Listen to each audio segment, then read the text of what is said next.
قبل ما ابدأ الفيديو ما تنسوش تعملوا لايك للفيديو واشتراك في القناة وتفعلوا زر الجرس عشان يوصلكوا كل جديد. في بيت سلمى دخلت سلمى بيت وهي مرهقة وتعبانة من اللي حصل معاها. جريت عليها أمير: مش انتي وعدتيني انك هتاخديني النهاردة من المدرسة وان احنا هنقضي اليوم سوا؟ ايه اللي خلاكي تتصلي بالداد وتقولي لها ان انا ارجع مع العربية؟ سلمى بصت لها بتاع: معلش يا حبيبتي انا تعبانة دلوقتي، هدخل ارتاح ولما اقوم اقول. دخلت أميرة أوضتها وهي بتدبدب على الأرض من الزعل. بصت لها سلمى والدموع بتنزل من عينيها من الزعل على أختها اللي هي مقصرة معاه. وسمعت جرس البيت، اتنفضت من مكانها خايفة لا يكون يوسف جاي وراها لحد البيت.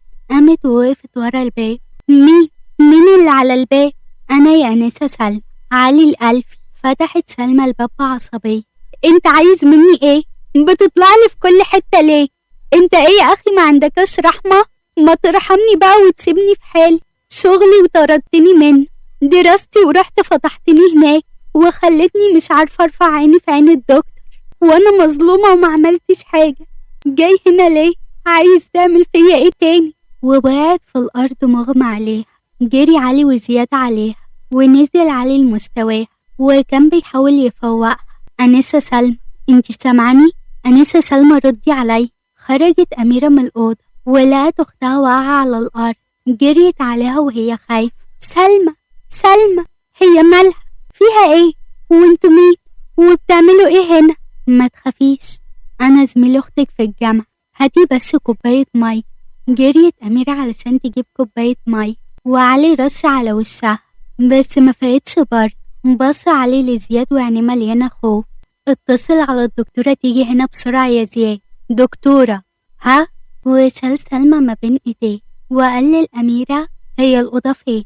أميرة شاورت له على الأوضة ودخل عليه وحطها على السرير بس شاف أثر كتمات على ايديه. دخل زياد وراه. 5 دقايق والدكتورة تكون هنا. طلعت أميرة جنب أختها وقعدت تعيط وتبصلها بخوف: ما تخافيش، هتكون كويسة إن شاء الله. دخل زياد ومعاه الدكتور واستأذن علي وساب الدكتورة تكشف على سلمى. وأول ما الدكتورة خرجت جري عليها: هي كويسة؟ أيوة الحمد لله، هي بس جالها انهيار عصبي وكمان شكلها ضعيف ومش بتاكل كويس. أنا علقت لها محلول وكتبت لها على شوية فيتامينات تاخدها وإن شاء الله صحتها هتكون كويسة. والظاهر إنها تعرضت لعنف علشان في كتمات على ايديها.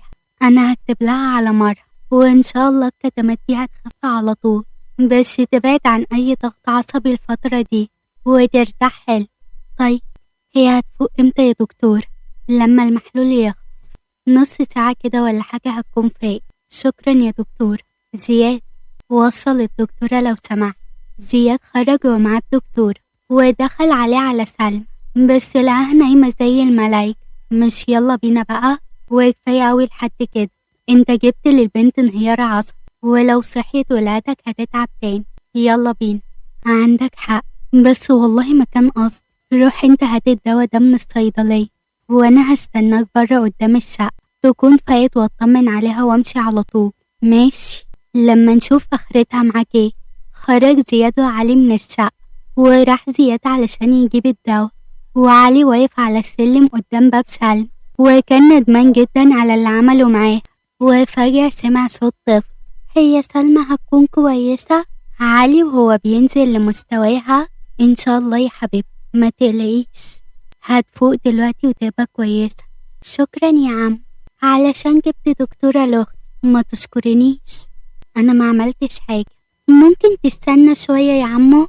وجريت أميرة على أوضتها وخرجت الشوكولاتة اللي سلمى اديتها لها من شنطتها وبعدين خرجت تاني لعلي: اتفضل يا عم، أنا سلمى علمتني لما يجي عندنا ضيف لازم نجيب له حاجة وأنا بعرف أعمل شاي، بس سلمى أختي قالت لي ما ينفعش أشغل البوتاجاز ولا أقرب على النار، فعلشان كده اتفضل يا عم الشوكولاتة دي لحد ما سلمى تفوق وتشغلي البوتاجاز. ضحك علي على براءتها دي: هو مفيش حد عايش معاكو هنا؟ لا، بابا وماما عند ربنا من وانا صغير ومن ساعتها مفيش غير انا وسلمى مع بعض. تعرف يا عمو ان انا كنت زعلانة منها، بس خلاص هي تفوق بس وانا اقول لها ان انا مش زعلانة منها ابدا. والله علي مسح دموعها، هي هتفوق وهتبقى كويسة ان شاء الله. قوليلي بقى، انت اسمك ايه؟ انا اسمي اميرة. الله، اسم على مسمى يا اميرة. اميرة وهي مكسوفة. شكرا يا عم. قوليلي بقى، كنت زعلانة من سلمى ليه؟ علشان كانت وعداني النهاردة انها هتاخدني من المدرسة ونقضي اليوم سوا، علشان بقالي كتير مش بعرف اقعد معاها، على طول في الشغل، ولما بترجع بتكون تعبان وانا ميعاد نومي جه ومش بعرف اقعد معاها. بس هي ما خدتنيش النهاردة وقالت ان هي كان عندها شغل، وانا سبتها ودخلت علشان كنت زعلانة منها. بس خلاص مش هزعل منها تاني ابدا والله. علي وهو بيكلم نفسه بصوت واطي، انا ازاي ما كنتش شايف كل ده؟ انا ازاي اتعاملت معاها كده وظنيت فيها الظن ده؟ وكان حاسس بالندم وتأنيب الضمير. وفجأة سمع صوت سلمى اللي بدأت تفوق.